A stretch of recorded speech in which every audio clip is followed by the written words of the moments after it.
à cette autre édition de votre magazine de santé, Famille et Santé.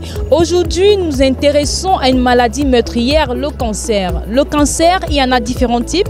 Le cancer du sein, le cancer du col de l'utérus, mais aussi le cancer du côlon. Aujourd'hui, c'est le cas qui nous intéresse. Qu'est-ce que c'est? Nous vous avons posé la question.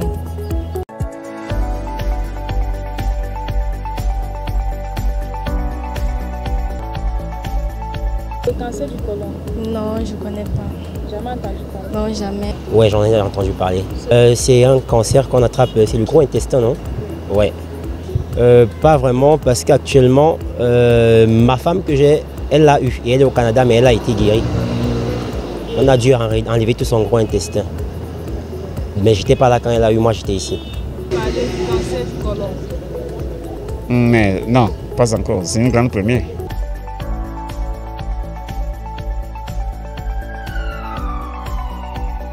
Comme on peut le constater, peu de personnes sont au courant de ce tueur qu'est le cancer du côlon ou du rectum. Situé au bout du tube digestif, les premiers stades de la maladie peuvent se développer, ne provoquant pas de symptômes. Inconnu, ceux-ci sont davantage ignorés, raison pour laquelle ils se développent la plupart du temps en sourdine. Pour en savoir plus, il faut se faire dépister comme pour la plupart des maladies.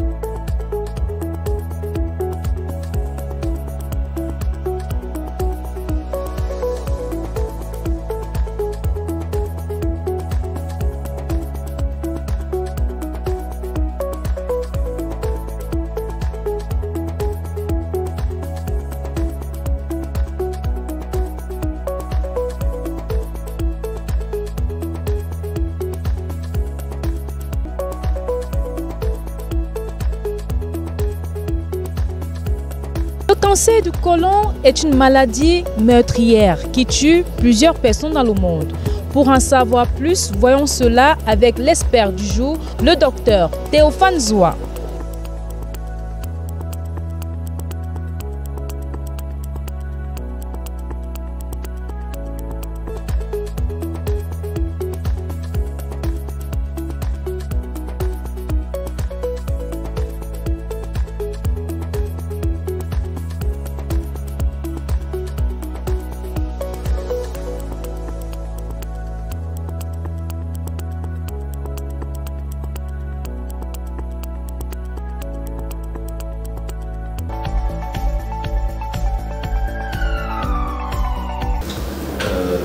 Vous savez que nous allons commencer par définir le cancer. Le cancer, c'est une multiplication anarchique des cellules macrophétales de manière forte et de manière désorganisée. On va dire que le cancer du côlon, encore cancer colorectal, c'est ce qui intéresse la partie terminale du tube digestif, c'est-à-dire le gros intestin jusqu'à l'anus. Le cancer du côlon se manifeste généralement par des troubles digestifs. Pourtant, par troubles digestifs, ça part de la constipation, à une alternance de diarrhée, de constipation, du sang dans les selles, et des douleurs abdominales qui évoluent depuis longtemps. Associé à ça, on a une perte de poids, et on a une perte de poids, une diminution de l'appétit.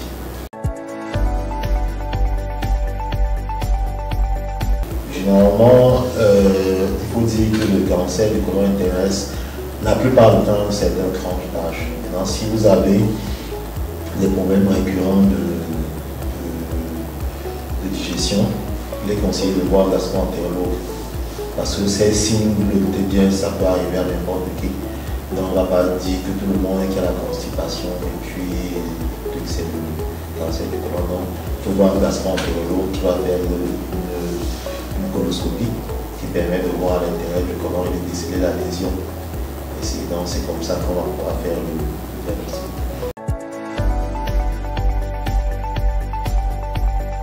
Le cancer du côlon, comme tous les autres cancers, il y a ce qu'on appelle les facteurs de risque. C'est-à-dire que de certains éléments qui ne vont pas forcément donner au cancer du côlon, mais qui vont favoriser l'apparition du cancer du côlon. Et en gros, ça se résume à l'hygiène alimentaire. C'est-à-dire que les viandes rouges, les gibiers, les aliments riches en graisse, également les aliments riches en graisse, l'alcool, le tabac, donc c'est connu. Et puis maintenant, il y a une histoire familiale de cancer du côlon. Oui, ce sont les facteurs de risque qui, donc c'est certaines conditions qui peuvent favoriser l'apparition d'un cancer du côlon.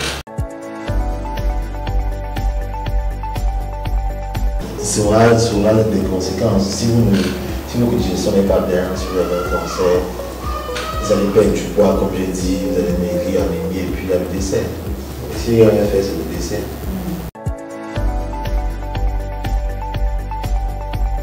Une crise. Bon, pas une crise. Lorsque on est diagnostiqué, parce qu'il faut avoir un diagnostic par remplacement des neurones de cancer du côlon, on va voir des médecins, notamment un oncologue, la peau et un chirurgien, pour organiser la prise en charge. Et en fonction du stade de la maladie, il y a des étapes. On peut d'abord soit faire une chimio, soit faire une radio, et après faire une chirurgie, ou alors faire d'emblée une chirurgie. Et ne pas faire les chimios après, bien faire une chimio après. C'est tellement complexe, c'est l'organisation est industrielle, mais c'est pluridisciplinaire. C'est-à-dire qu'il n'y a pas une personne qui va vous dire qu'elle va soigner le cancer seul. Ça vient de l'imaginaire, parce que du diagnostic au traitement, il y a plusieurs médecins qui interviennent et chacun a sa partition à jouer. Donc c'est une maladie qui ne peut pas être soignée par son médecin. Il y a toujours, fait toujours plusieurs médecins avant d'arriver à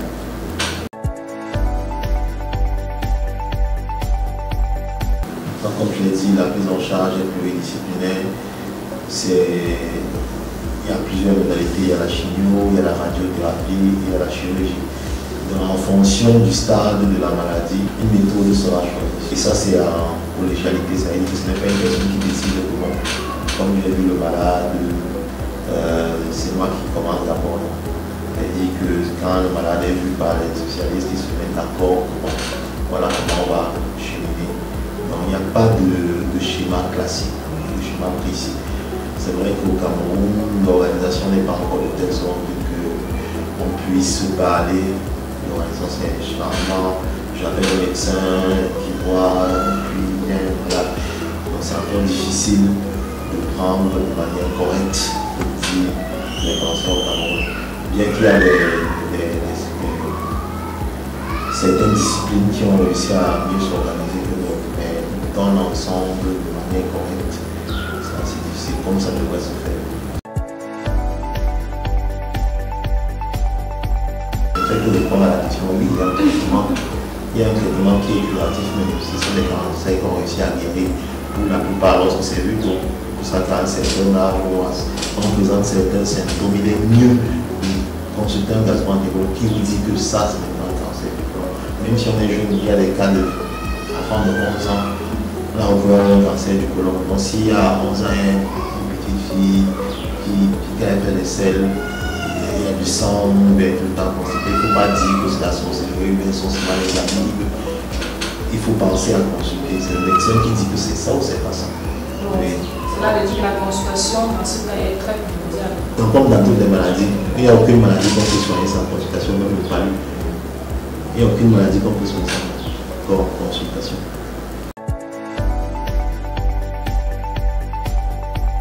Oui, naturellement, il y a une maladie de prévention.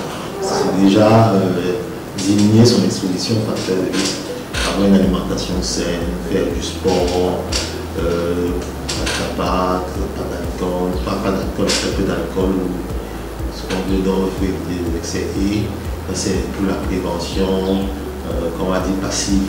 Ça veut dire que passive, ça veut dire que vous faites, mais ça peut arriver quand même, vous diminuer les risques que ça arrive. Parce qu'on ne va pas vous dire qu'avant d'épouser un homme, il faut vérifier si dans sa famille, ou bien une femme, si dans sa famille, il y a eu un cancer du côlon. Donc ça, c'est un passif. Maintenant, de manière active, il faut faire un dépistage. Le dépistage, c'est la manière la plus active de truc. Après un certain âge, si dans votre famille, il y a une histoire, si vous-même vous savez que vous prenez trop l'alcool, vous prenez trop le tabac, vous mangez la viande de pousse, vous mangez la viande de ceci, de cela, la viande de canne, allez vous faire dépister. Après 30 ans, vous essayez de faire une coloscopie par année pour essayer de trouver la maladie au stade primaire, ce qui va permettre de traiter et d'éradiquer complètement.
Le cancer englobe un vaste groupe de maladies qui peuvent apparaître dans presque tous les organes ou tissus du corps.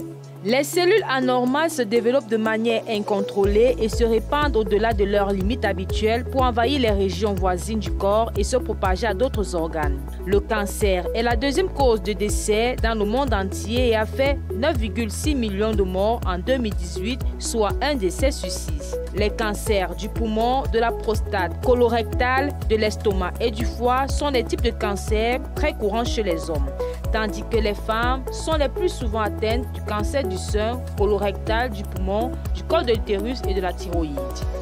Le fardeau du cancer continue de s'alourdir à l'échelle mondiale, exerçant une énorme pression physique, émotionnelle et financière sur les personnes, les familles, les communautés et les systèmes de santé. Dans les pays à revenus faibles ou intermédiaires, bon nombre de systèmes de santé sont moins bien préparés à gérer ce fardeau et partout dans le monde, beaucoup de patients atteints de cancer n'ont pas accès à un diagnostic et à un traitement de qualité en temps utile. Dans les pays où les systèmes de santé sont solides, de nombreux cancers obtiennent de meilleurs taux de suivi grâce à un dépistage précoce accessible, à un traitement de qualité et aux soins proposés aux patients ayant échappé à la maladie.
C'est avec ces images de la cité capitale Yaoundé que nous achevons cette autre édition de votre magazine Famille et Santé.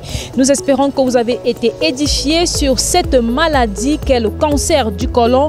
Nous retrouvons la semaine prochaine pour une autre édition de votre programme.